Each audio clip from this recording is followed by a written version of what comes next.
Hello, moi c'est Elliot, j'ai 22 ans et je vais vous parler de ma super expérience au Portugal avec le Corps européen de solidarité. Donc pour ça, je vais expliquer un peu le contexte, l'association dans laquelle j'ai été, les missions que j'avais et mon expérience un peu plus personnelle. Donc je suis parti avec la Maison de l'Europe de Nîmes de octobre jusqu'à juin et j'ai été accueilli par l'association qui s'appelle Rocho Solidario, qui est dans la ville de Santa Maria da Feira, qui est à 30 minutes de Porto. Euh, J'étais avec 5 volontaires italiens, espagnols, allemands et français.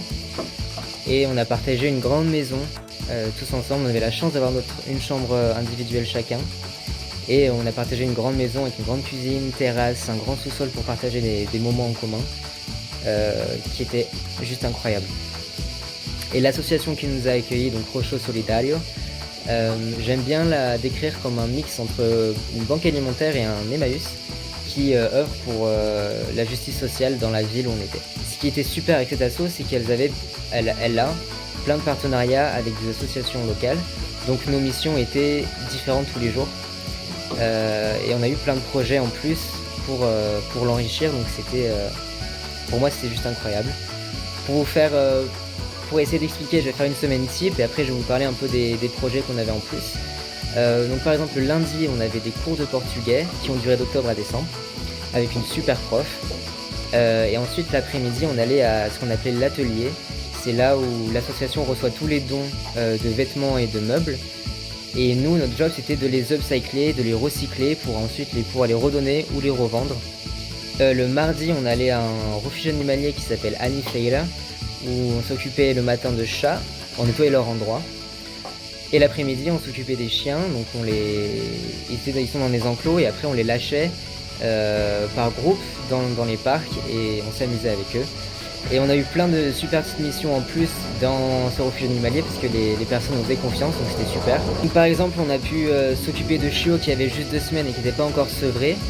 On a pu aller faire des sauvetages en ville de chiens et chats qui étaient abandonnés.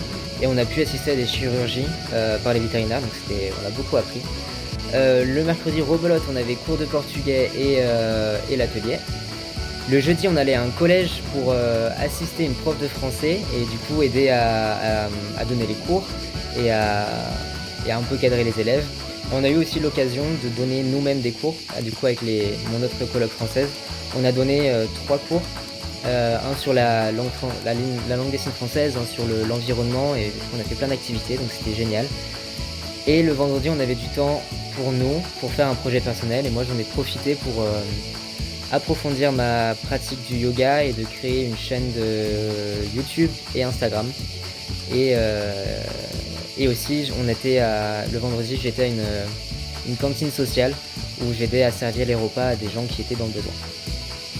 Donc ça c'était ce qui était régulier et le mercredi j'ai oublié de dire on avait une réunion du coup hebdomadaire tous les mercredis avec notre facilitatrice de l'association pour nous demander comment ça allait à la maison, comment ça allait l'émission. Voilà, j'adore l'appeler notre maman parce que elle a vraiment été là pour nous et à nous écouter donc c'était super. Donc du coup les projets un peu plus annexes, par exemple le samedi on allait avec une association de reforestation, on allait planter des arbres. Dans une montagne à côté de là où on habitait, à 3 quarts d'heure de là où on habitait.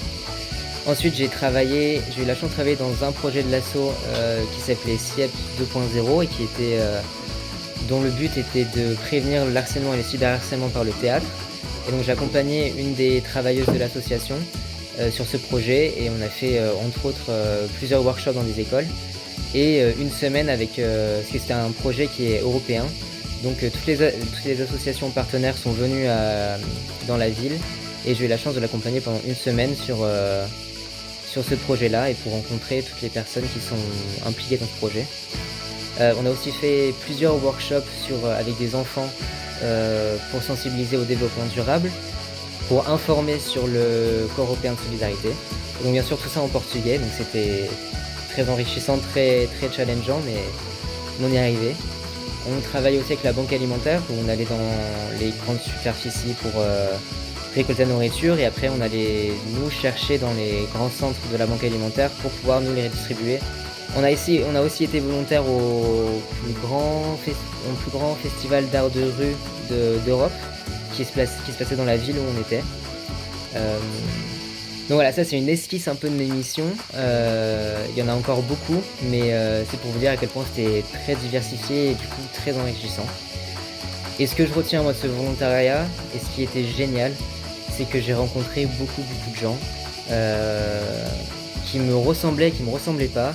Et notamment avec mes colocs, ce que j'ai appris le plus, c'est de pouvoir lier des amitiés avec des personnes qui ont des centres d'intérêt complètement différents des miens, qui me ressemblent pas du tout. Et j'ai beaucoup appris de ça, j'ai beaucoup appris des gens avec qui j'ai travaillé, j'ai beaucoup appris de la culture portugaise. Et du coup encore d'un côté plus personnel, j'ai eu l'occasion de beaucoup voyager, puisque mes copains de France m'ont rejoint et on a fait un road trip du Portugal. Et aussi avec mes colocs, on est allé sur l'île de Madeira, qui est au niveau de Marrakech, donc qui était incroyablement belle. Et encore une fois, ce qui m'a le plus plu, et ce pourquoi je recommande le Corps européen de solidarité, c'est parce que j'ai rencontré des gens incroyables, qui m'ont marqué, qui m'ont changé, qui m'ont sculpté, et qui ont laissé une marque sur moi forte. Et mon seul souhait, c'est de pouvoir renouveler le Corps européen de solidarité, mais ce n'est pas possible. Et je garde en moi tous ces beaux souvenirs et toutes ces belles expériences.